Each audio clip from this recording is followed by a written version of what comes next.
We start the session with the very fundamental. सबसे पहला जो फंडामेंटल कंसेप्ट है हमारा, that is going to be ratio क्या होता है और फ्रैक्शन क्या होता है. किसी को पता है what is the difference between a ratio and a fraction?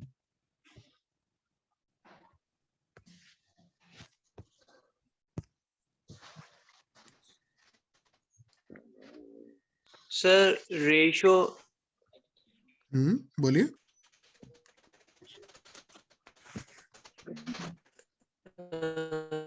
means in the form. Sir, through ratio we compare two sizes which will be of the same kind. Okay. और फ्रैक्शन में क्या करते हैं फिर?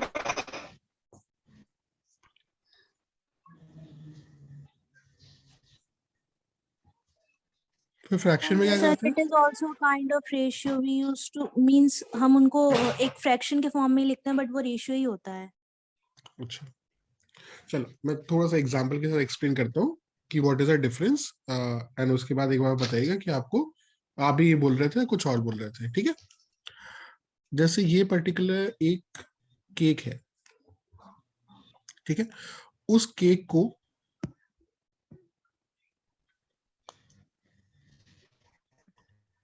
अगर मैंने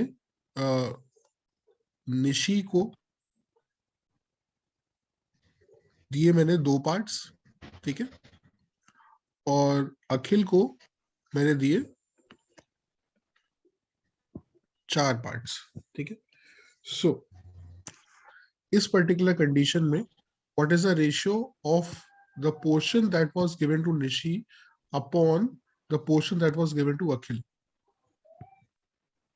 It was Nishi को मिले 2 parts when when Akhil को मिले 4 parts.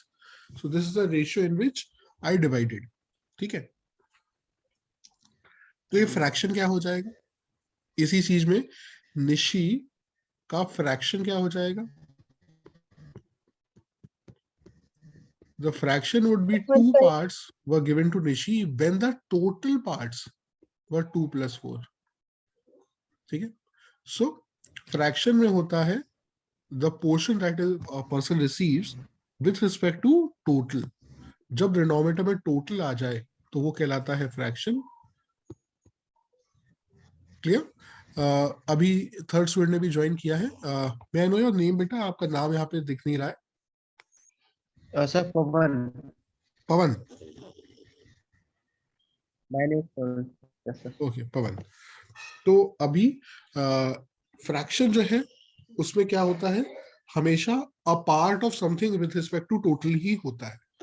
तो अगर मैंने यहाँ पे उस पर्टिकुलर केक के मैंने इस तरीके से कुछ और पीसेस किए होते और मैंने दिया होता निशी को 2 पार्ट्स, पवन को 3 पार्ट, ठीक है, या पवन को 4 पार्ट और अखिल को 2 पार्ट, ठीक है, ठीक है. तो the ratio in which Nishi, Pawan and Akhil got the cakes would be 2 parts to Nishi, 4 parts to Pavan and 2 parts to Akhil.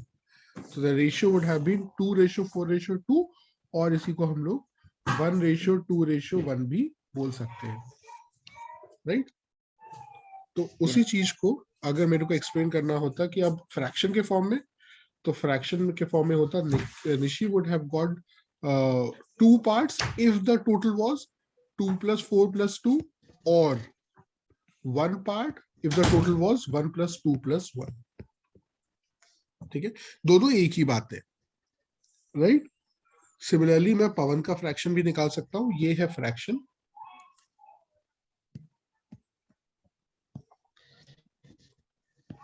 और ये है रेशियो. ठीक है, तो रेशियो फ्रैक्शन में डिफरेंस समझ में आ गया? Yes sir. बाकी लोग भी कंफर्म कर दें. कोई भी अगर डाउट रह गया तो आप लोग पूछ सकते हो. Okay. Nishi, any doubts? No, sir. Okay, अब व्हाट इज परसेंटेज? फिर परसेंटेज क्या होता है? किसी को पता है?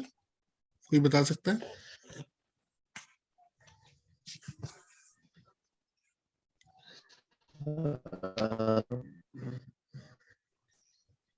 फिर से बोलिए, what is percentage?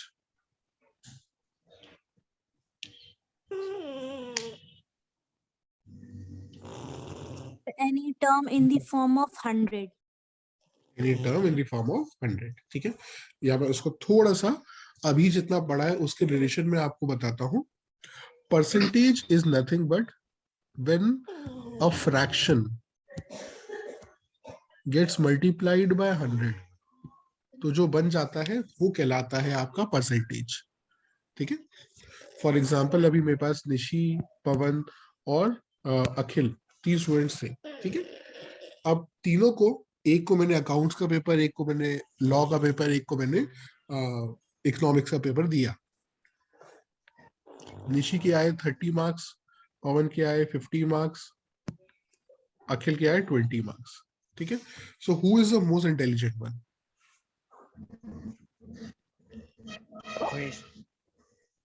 Who is the most intelligent one? 51. 50 The वाला। अभी person who आपको got ऐसा 50. लग रहा है, अभी आपको ऐसा लग रहा है, क्यों? क्योंकि अगर मैं ये बोलता कि इसके आए, निशी के आए 30 मार्क्स आउट ऑफ 50 मार्क्स, पवन के आए 50 मार्क्स आउट ऑफ 100 मार्क्स, और अखिल के आए 20 मार्क्स आउट ऑफ 20 मार्क्स, तो अब कहानी चेंज हो गई ना? Yes, Yes, sir. sir. तो 30, 50 एंड 20 वर ओनली टर्म्स या एब्सोल्यूट टर्म्स थे वो। ठीक है, इनका रिलेशन जो है वो तो इसका टोटल डिफाइन करता है ना, कि टोटल कितने हैं। टोटल जितने होते हैं उसके रिस्पेक्ट में ही तो हम लोग क्या निकाल सकते हैं? परसेंटेज निकाल सकते हैं, या फिर हम लोगों को आपस में कंपेयर कर सकते हैं। ठीक है, तो इस फ्रैक्शन को अगर मैं डेसिमल के टर्म्स में लिखूं तो ये हो जाएगा 0.6, ये हो जाएगा 0.5, ये हो जाएगा 1.0। अब जब इनको मैं इंटू 100 करूंगा तो ये हो जाएगा 60%, ये हो जाएगा 50%, ये हो जाएगा 100%, है ना? तो ये फ्रैक्शन को हम लोग डेसिमल के फॉर्म में लिख सकते हैं जब हम उसको सॉल्व कर लेते हैं। ठीक है, और जब हम उसको इनटू 100 कर देते हैं, when a fraction gets multiplied by 100, तो जो बन जाता है वो कहलाता है क्या? परसेंटेज। ठीक है, परसेंट जो है वो जो नाम कॉइन हुआ था वो यूएस में हुआ था। ठीक है, जिस पर्सन ने इसका नाम दिया था वो यूएस का पर्सन था। ठीक है, अगर इंडिया का पर्सन ने इसका नाम दिया होता तो मतलब श्रीधराचार्य ने, रामानुजन ने, किसी ने भी अगर इसका नाम दिया होता तो इसका नाम होता पर पैसाटेज, है ना? क्यों? क्योंकि इंडिया में चलते हैं रुपीस और 1 रुपए में होते हैं 100 पैसे। वैसे ही यूएस में चलते हैं डॉलर्स और वहां पे होते हैं $1 में 100 सेंट। क्योंकि $1 में 100 सेंट होते हैं इसलिए उसे नाम दिया Sir, पर सेंट, है ना? पर सेंट मतलब पर 100। इंडिया में चलते हैं पैसे, तो अगर इंडिया में नाम दिया होता तो होता पर पैसा, क्योंकि 1 रुपए में होते 100 पैसे। ठीक है, मतलब कहानी की तरह बताया मैंने, एग्जैक्टली ऐसा नहीं है, लेकिन आपको इससे शायद समझ में आया होगा। अगर किसी भी चीज किसी के भी रिस्पेक्ट में हो, उसको अगर हमें कन्वर्ट करना हो, अगर कोई भी चीज किसी भी टोटल के रिस्पेक्ट में हो, उसको अगर मुझे कन्वर्ट करना हो 100 के रिस्पेक्ट में, तो उसको हम लोग क्या कर देते हैं? उसको हम लोग कन्वर्ट कर देते हैं 100 के रिस्पेक्ट में, और फिर हम उसको कंपेयर करते हैं। तो that concept is called percentage. Please reply once more. मैंने सेकेंड पार्ट अभी एक्सप्लेन किया है आपको, प्लीज रिप्लाई। आप चैट बॉक्स पे भी रिप्लाई कर सकते हो विद अ यू, अगर आपको समझ में आ गया है।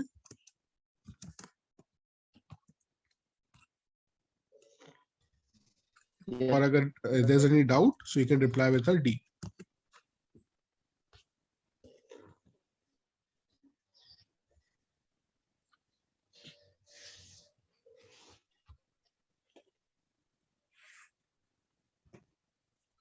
जल्दी जल्दी रिप्लाई कर दो बेटा, ताकि हम लोग आगे बढ़े फिर।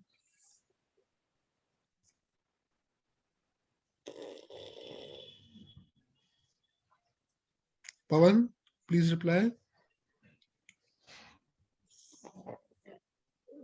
Yes, sir. I get it. ठीक है, अब हम अगला इंपॉर्टेंट बात पे आगे बढ़ते हैं, और जो क्या बात है, the rule of English to maths. ठीक है, अब हम समझेंगे कि भैया इंग्लिश को मैथ्स में कन्वर्ट कैसे करते हैं। ठीक है, जितनी भी आपकी वर्ड प्रॉब्लम्स आती हैं, उसमें सबसे पहला और सबसे इंपॉर्टेंट रोल यही होता है, इंग्लिश टू मैथ्स और इंग्लिश टू रीजनिंग। ये दोनों ही चीजें इक्वल इंपॉर्टेंस रखती है। ठीक है, तो rule number 1, rule by rule में चलता हूँ। रूल नंबर 1, और मैं उसको एक्सप्लेन भी करूंगा किस तरीके से ये जो रूल है वो मैथ्स में कैसे लिखा जाता है और रीजनिंग में कैसे लिखा जाता है। ठीक है, तो रूल नंबर 1 कहता है कि ऑफ के बाद, देन के बाद, देन का मतलब less than, more than, greater than, smaller than, ऐसा। Less than, more than, with respect to,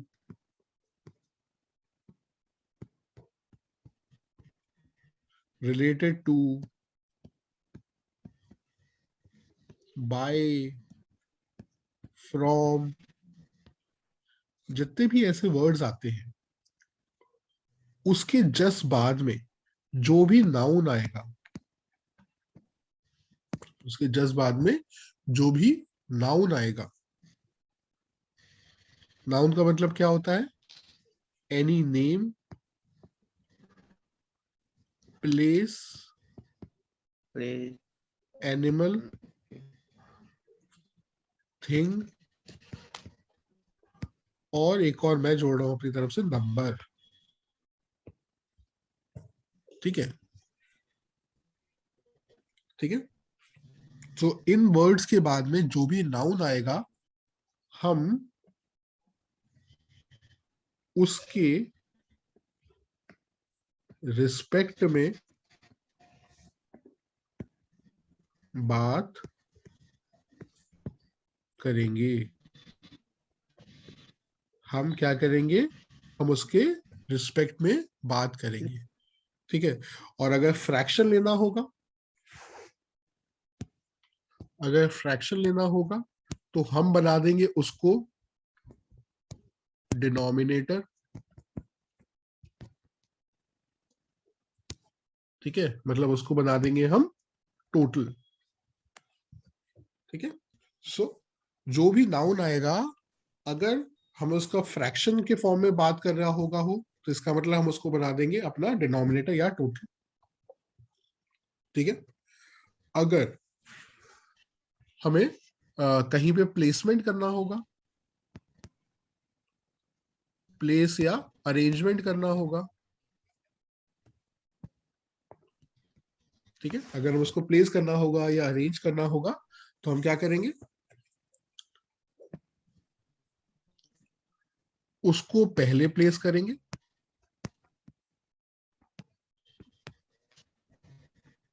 उसको पहले प्लेस करेंगे और उसके रिस्पेक्ट में देखेंगे। ठीक है, या फिर उसके रिस्पेक्ट में देखेंगे। ठीक है, अब ये थ्योरेटिकल लग रहा होगा आपको थोड़ा सा, इसलिए मैं आपको प्रैक्टिकली एक्सप्लेन कर देता हूं, ताकि आपका जो कंसेप्चुअल क्लैरिटी है वो पूरी तरीके से हो जाए। ठीक है, उसके बाद आप अगर नोट करना चाहो नोट भी कर सकते हो। ठीक है, तो एग्जाम्पल, अगर मैं बोलूं पवन है यहाँ पे, ठीक है, और निशी है यहाँ पे, ठीक है, और अगर मैं आपसे ये बोलूं कि where is Nishi,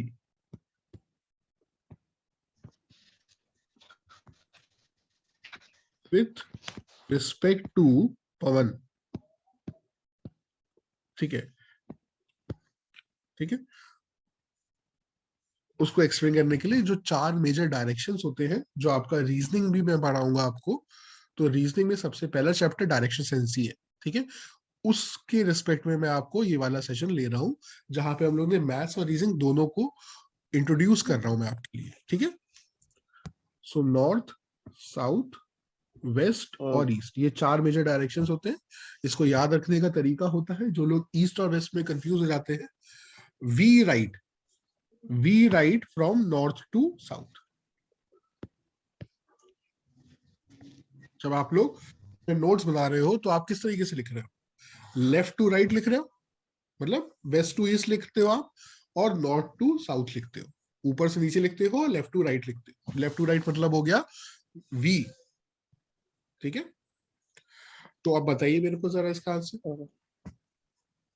sir west to east, left to right. क्या बोल रहे हो बेटा? सर लेफ्ट टू राइट लिखेंगे, मतलब हाँ। West to east. बिल्कुल, आप वेस्ट टू ईस्ट लिखते हो ना, इसलिए वी याद रख लोगे तो आपको समझ में आ जाएगा। लेफ्ट में होगा वेस्ट और राइट में होगा ईस्ट, ठीक है। याद रखने का तरीका मैंने आपको बता दिया,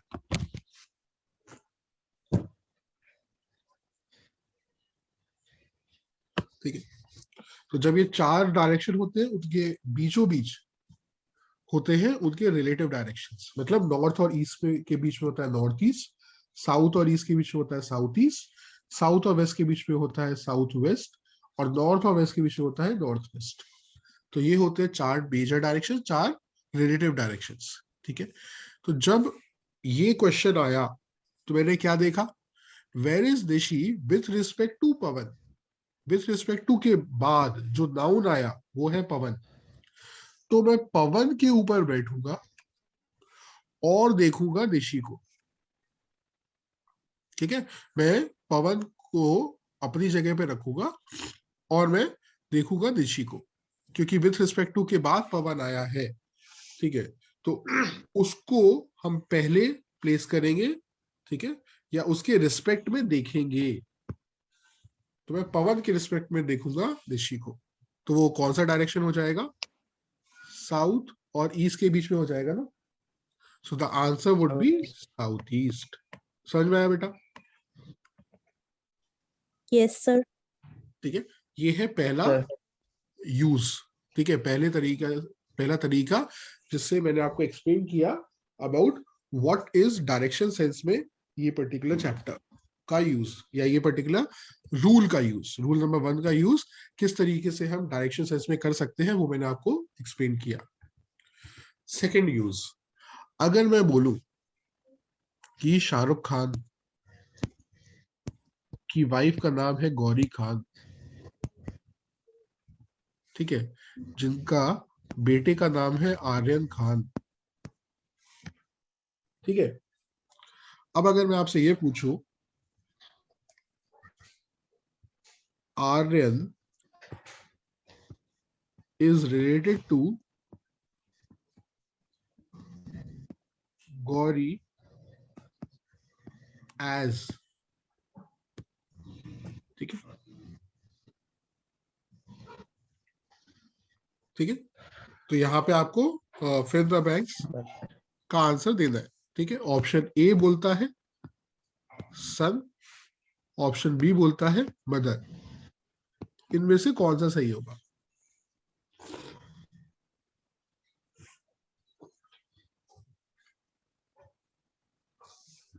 क्या बता सकता है कोई? जो अभी रूल मैंने बताया उस रूल को थोड़ा सा यूज करने की कोशिश करो।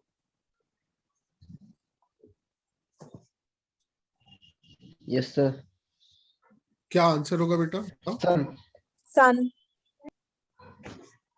बिल्कुल, बिल्कुल।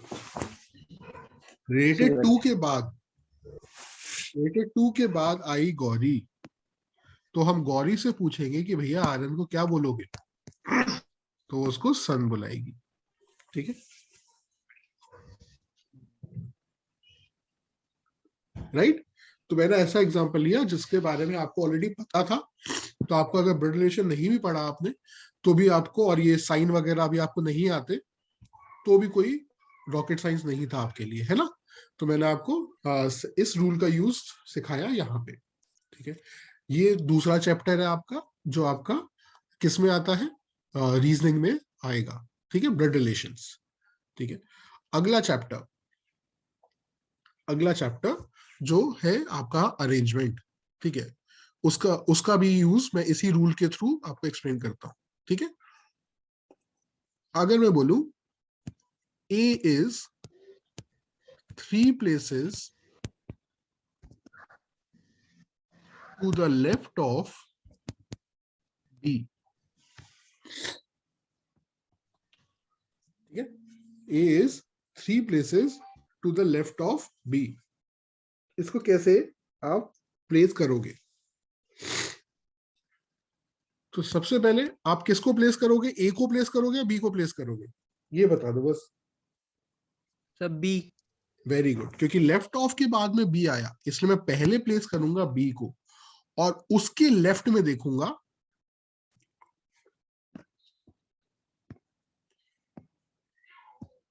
उसके लेफ्ट में देखूंगा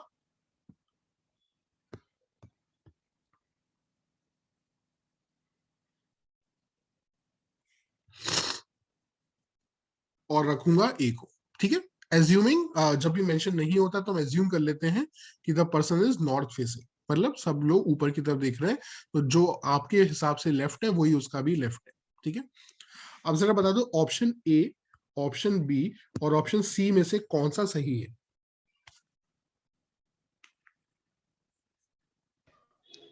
सर ए। सब B. Sir, B. Very good, option B ही करेक्ट है, ठीक है। यहाँ पे एक और rule which is n places away का मतलब होता है n-1 गैप्स बिटवीन देम, ठीक है। ये अरेंजमेंट का रूल है, ठीक है, कि n प्लेसेस अवे का मतलब होता है n-1 गैप्स बिटवीन देम। क्यों होता है एक्सप्लेन करता हूं। अगर मैं बोलता a is 0 places to the left of b, तो 0 प्लेस का मतलब होता b के ऊपर बैठा है, बिल्कुल होता है, नहीं होता। तो 1 प्लेस टू द लेफ्ट का मतलब क्या होता, जस्ट बाजू में बैठा है। 2 प्लेस लेफ्ट का मतलब क्या होता, 1 place left, 2 place left. So obviously बेटा 3 प्लेस लेफ्ट का मतलब यही तो होगा, 1 place, 2 place and 3rd place पे वो बैठा है। क्लियर, समझ में आया? Yes sir. अब हम आ जाते हैं अपनी क्वांटिटेटिव एप्टीट्यूड में इसका एक्सप्लेनेशन देखने के लिए, ठीक है। अब हम देखते हैं क्वांटिटेटिव एप्टीट्यूड में इसका कैसे यूज होता है। तो अगर ये दो नंबर्स हैं ए और बी, ठीक है, ए है 80 और बी है 100 लेट से, ठीक है, ए है 80 और बी है 100। अब अगर मैं आपसे ये पूछूं A is what percentage of B,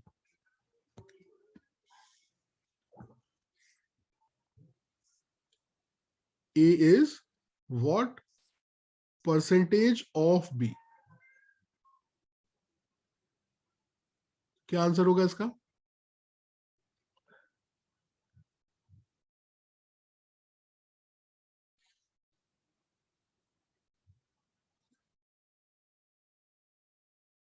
sir पहले बी को देखेंगे फिर उसके रिस्पेक्ट पे ए को।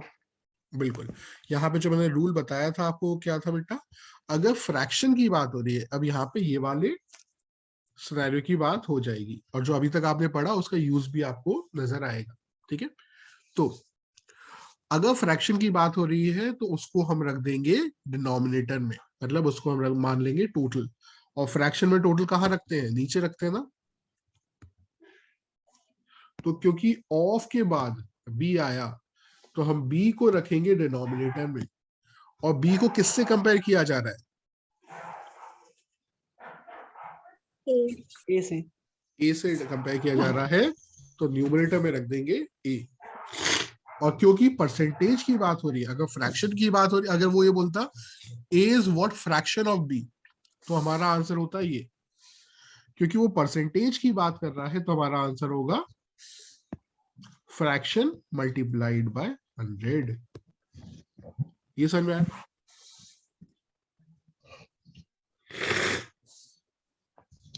Yes sir. ठीक है, तो ये मैंने आपको क्वांटिटेटिव एप्टीट्यूड में या हमारे मैथ्स में इसको हम कैसे, इस रूल नंबर 1 को हम कैसे यूज करते हैं, कैसे समझ सकते हैं, वो भी मैंने आपको करके एक्सप्लेन करके दिखाया, राइट। एक और यहीं पे मैं एग्जांपल की तरह बता देता हूं, वापस वही चीज है, ए और बी है, ए 80 है, बी 100 है। और अगर मैं आपसे ये पूछूं ए इज हाउ मच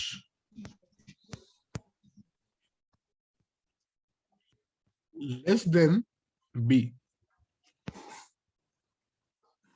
और अगर मैं पूछूं A is how much percent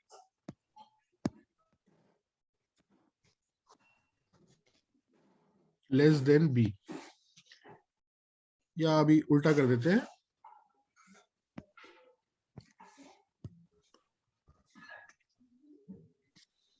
B is how much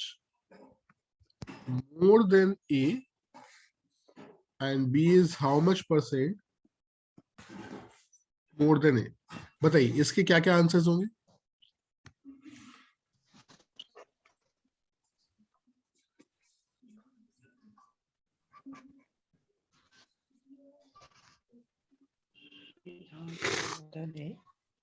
yes क्या बेटा? So B is 20% more than A. That's B वाले का how much percent than A? 20% more. नहीं, पहले का आंसर क्या होगा? पहले का तो आंसर क्या पहले होगा? का तो sir how much more than A? Sir 20 first वाले का सर 20 वेरी गुड, वेरी और गुड। दूसरे वाले का जब वो हाउ मच सर मोर या हाउ मच लेस बात कर 20%। रहा है, तो हमें लेना है सिर्फ डिफरेंस, ठीक है, तो हमें लेना है सिर्फ डिफरेंस। तो बी और ए का डिफरेंस क्योंकि 20 है, इसलिए इसका आंसर भी 20 है, ठीक है। जब परसेंटेज की बात हो रही है, जब परसेंटेज की बात हो रही है, तो हमें फिर वही रूल अप्लाई करना है कि भैया मोर देन के बाद कौन आया, तो मोर देन के बाद आया ए, है ना, तो मोर देन के बाद आया ए, ठीक है। क्या वो फ्रैक्शन पूछ रहा है? नहीं, वो परसेंट पूछ रहा है, परसेंटेज पूछ रहा है, इसका मतलब इनटू 100 भी करना ही है, ठीक है।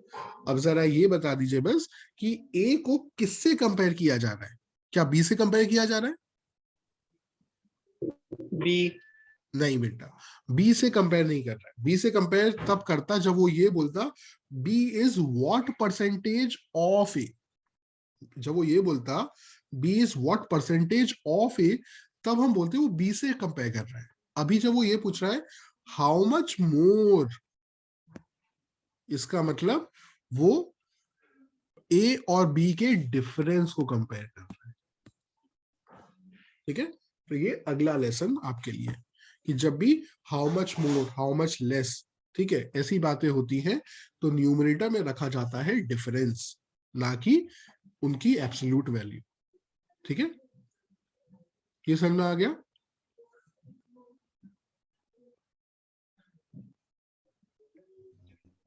सर नहीं आया?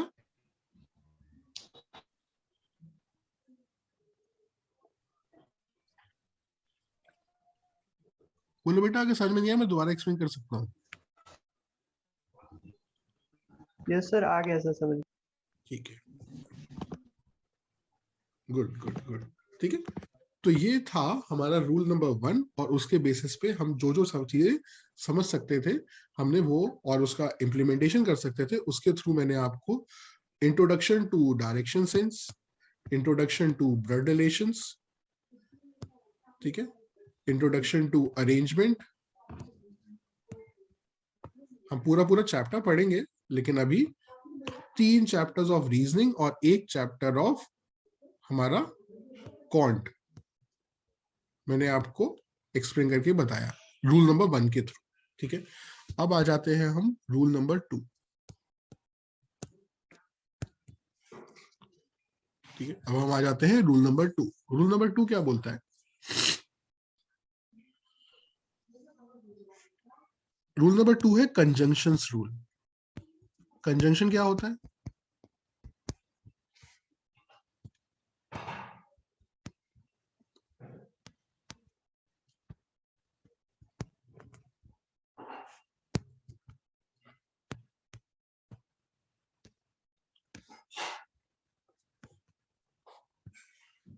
बताइए, कंजंक्शन क्या होता है?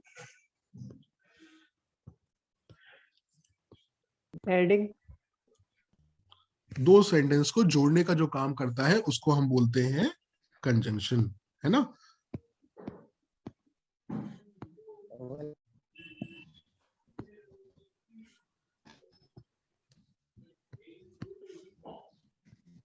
ठीक है, तो अब जरा ये बता दीजिए मुझे कि ऑडी कौन ओन करता है और बीएमडब्ल्यू कौन ओन करता है?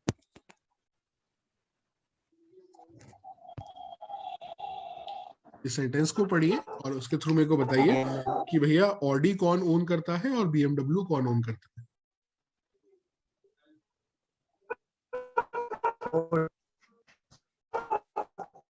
फिर से बोलिए।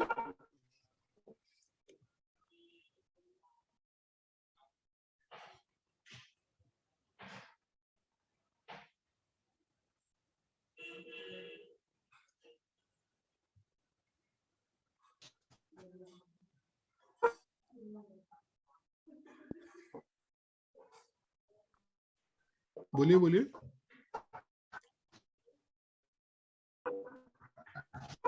Sir, Audi may be owned by no, BMW owned by चलो देखते हैं। ठीक है, तो A is the brother of B. ठीक है, ये तो आप लोगों को अब पता चल ही गया। Sir in first both ones ऑडी? नहीं बेटा, बोथ डजंट ओन ऑडी। ठीक है, मैं आपको एक्सप्लेन करता हूँ। दो टाइप की कंजंक्शन होते हैं।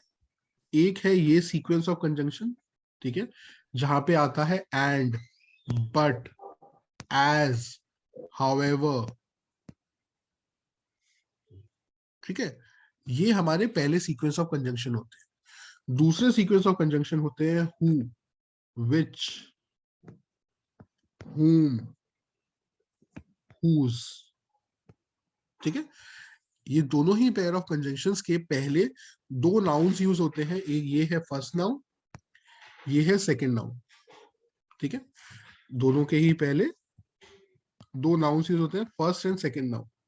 ठीक है, और इन कंजंक्शंस के बाद में, इन कंजंक्शंस के बाद में जो भी बात होती है that is with respect to the first person, अगर and, as, but,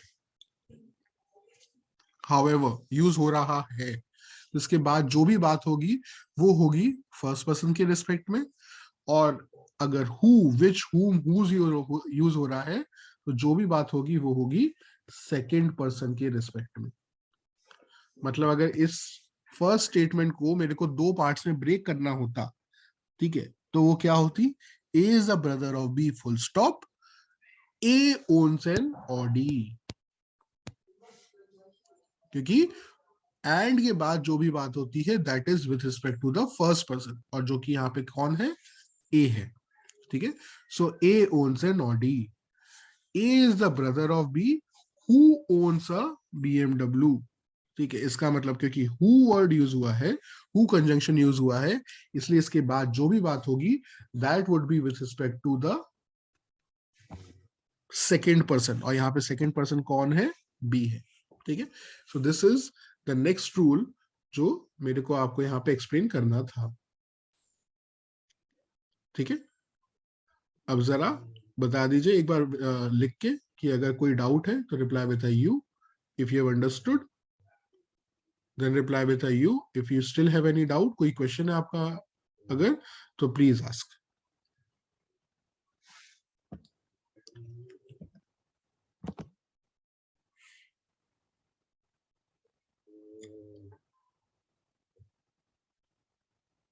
good good good. Pawan, please reply बेटा.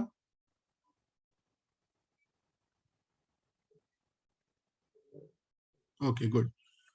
ठीक है, तो ये हमारे कुछ फंडामेंटल रूल्स जो मैंने आपके साथ डिस्कस करे. ठीक है, अब हम बात करते हैं जो आपका पहला चैप्टर है क्वांटिटेटिव एप्टीट्यूड का, रेशियोज. ठीक है, उसका कुछ फंडामेंटल, अभी आज की क्लास में मैं पूरा फंडामेंटल डिस्कस नहीं कर पाऊंगा, इसलिए आज मैं एक दो छोटी छोटी ट्रिक्स आपको बता के मैं वो आज की क्लास खत्म करता हूँ. ठीक है, पहला क्वेश्चन जो अभी हमने पढ़ा है उसके रिलेटेड में ही है. ठीक है, पहली ट्रिक या पहला question type is, if A is 20% more than B, so B is X percentage less than A. ठीक है, तो X की वैल्यू क्या होगी? X is equals to what? पहले इसका आंसर बताइए.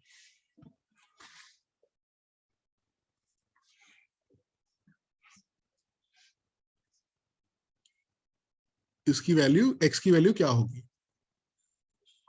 कोई बता सकता है?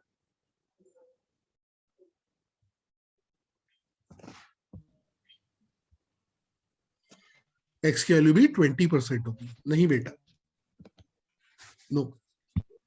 ठीक है, नहीं तो ये ट्रिक थोड़ी ना होती, कोई लॉजिक थोड़ी ना होता, ये तो बहुत सिंपल बात हो जाती.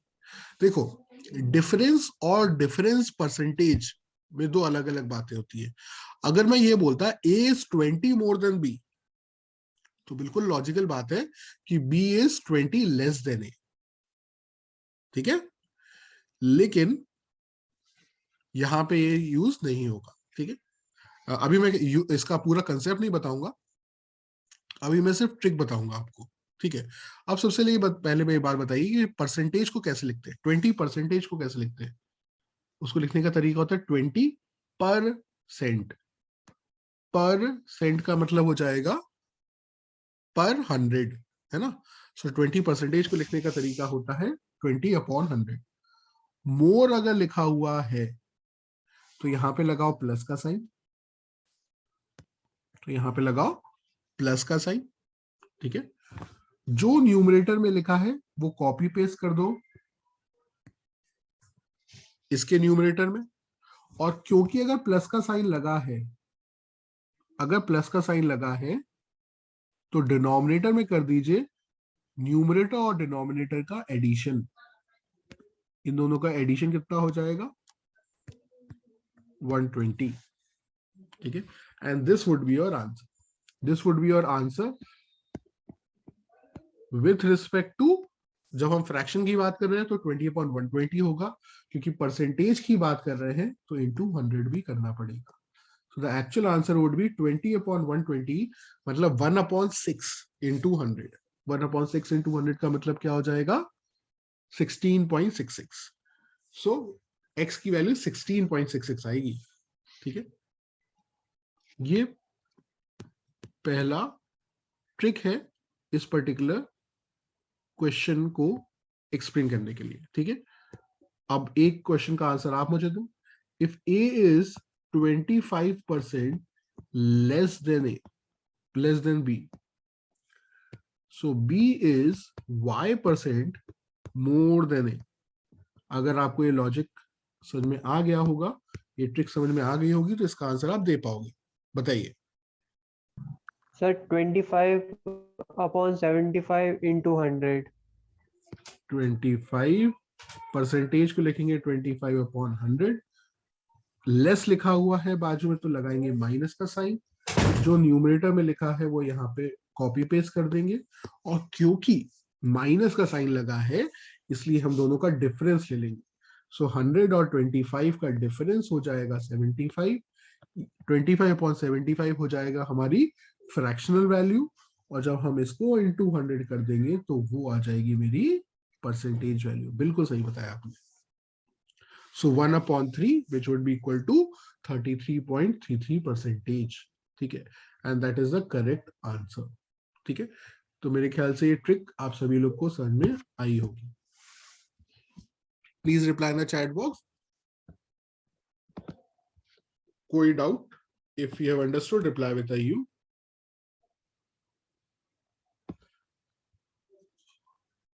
Very good.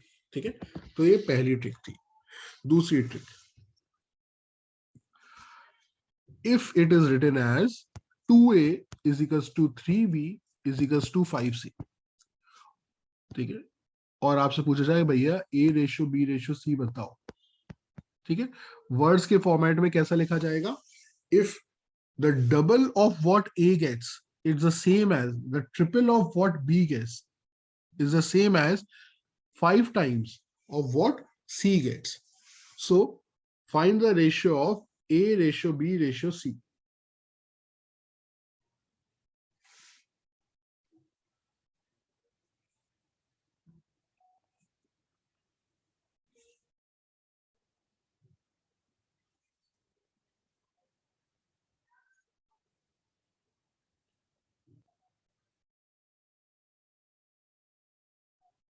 ठीक है, तो उसके लिए हम क्या करते हैं? क्या कोई बता सकता है? पहले तो ये बताइए. इसका बेसिक मेथड हम लोग डिस्कस करेंगे कल वाली क्लास में.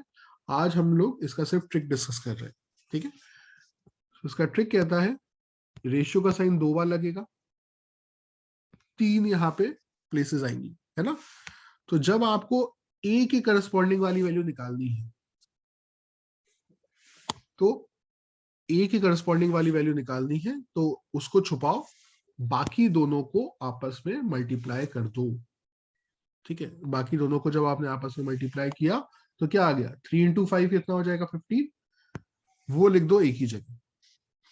समझ में आया? अब जब आपको b निकालना था, तो आप b को छुपाओगे और बाकी दोनों को आपस में मल्टीप्लाई कर दोगे. ठीक है, आपने b को छुपाया और बाकी दोनों को आपस में मल्टीप्लाई कर दोगे, तो हो जाएगा 2 into 5 मतलब 10.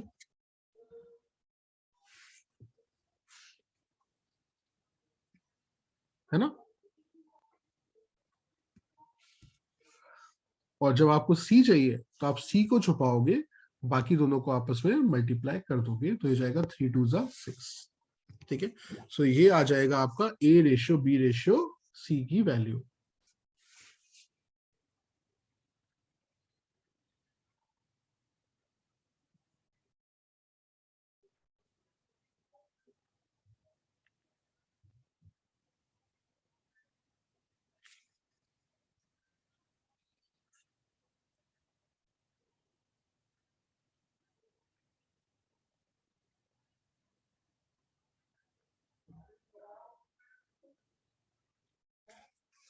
Please reply.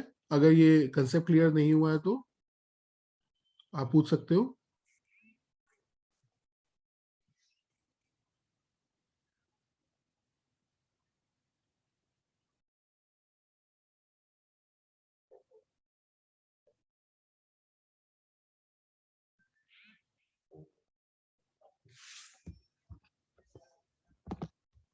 गुड. ठीक है, तो चलिए आज हम लोग इतना ही कर लेते हैं. ठीक. अच्छा, एक काम करते हैं, ये वाले कंसेप्ट, ये वाला क्वेश्चन का ना मैं पूरा एक्सप्लेनेशन भी कर ही देता हूँ, ताकि यहीं कहीं हमारा एक कंसेप्ट तो कम से कम क्लियर हो जाए. ठीक है, so 2a is equals to 3b is equals to, अगर 5c होता था तो बचपन में हम इस क्वेश्चन को कैसे सॉल्व करते थे? इन तीनों को किसी k के बराबर रख देते थे. तो a हो जाता था हमारा k/2, b हो जाता था हमारा k/3, c हो जाता था हमारा k/5. है ना. तो जब a k/2, b k/3, c k/5 है, तो a ratio b ratio c कितना हो जाएगा? k/2 ratio k/3 ratio k/5. है ना. तो k से k से k कटेगा, तो हो जाएगा 1/2, 1/3, 1/5. ठीक है, अब इन तीनों नंबर्स को एक ऐसे नंबर से मल्टीप्लाई करिए जो क्या हो, 2 की टेबल में भी आता हो, 3 की टेबल में भी आता हो, 5 की टेबल में भी आता हो. उसको हम बोलते हैं उसका LCM. सबसे छोटा ऐसा नंबर जो तीनों की टेबल में आता है उसको कहते हैं उसका LCM. तो वो हो जाएगा यहाँ पे 30. तो जब 1/2 को मैंने 30 से मल्टीप्लाई किया, रेशियो 1/3 को जब मैंने 30 से मल्टीप्लाई किया, रेशियो 1/5 को जब मैंने 30 से मल्टीप्लाई किया, ठीक है, तो वो आ जाएगा मेरा रेशियो 15:10:6। तो ये होता था हमारा बेसिक मेथड, ठीक है। और अभी मैंने आपको जो एक्सप्लेन किया, दैट इज अ बेटा मेथड।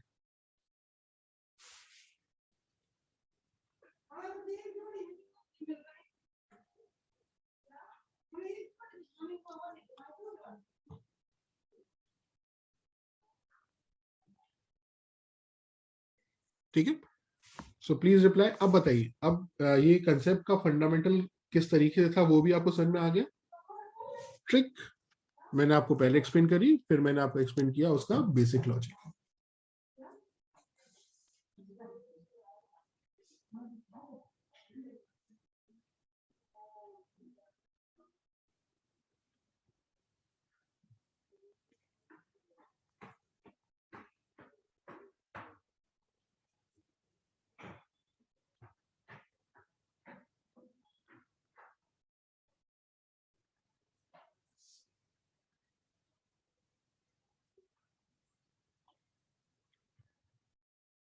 Please reply.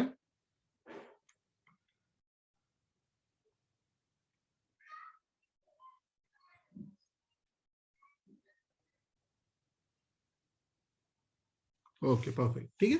तो आज हम लोग इतना ही करते हैं बेटा। तो आज हमने कुछ फंडामेंटल्स देखे। अब कल हम लोग एक्चुअल में चैप्टर बाय चैप्टर शुरू करेंगे, ठीक है। आज मेरे को आपका ब्रशअप करवाना था ऑफ द कंसेप्ट्स कि भैया मैथ्स में होता क्या है। थोड़ा सा मैं शायद इंटरेस्ट आपका डेवलप करवा पाया होऊंगा, ठीक है। और जब आपका इंटरेस्ट थोड़ा बहुत डेवलप हो गया है, तो अब आपको यानी क्लासेस और प्रॉपर्ली समझ में आएंगी, आप इनको थोड़ा और प्रॉपर्ली फॉलो कर पाओगे, ठीक है। ऐसे मेरी एक्सपेक्टेशन, ठीक है। तो आज हम लोग इतना ही करते हैं। Thank you sir. कल हम लोग आपका चैप्टर, कल नहीं मतलब जब भी अगली क्लास होगी तो हम लोग चैप्टर बाय चैप्टर डिस्कस करेंगे, ठीक है बेटा। Okay sir, thank you sir. Welcome. Thank you, sir. Welcome बेटा।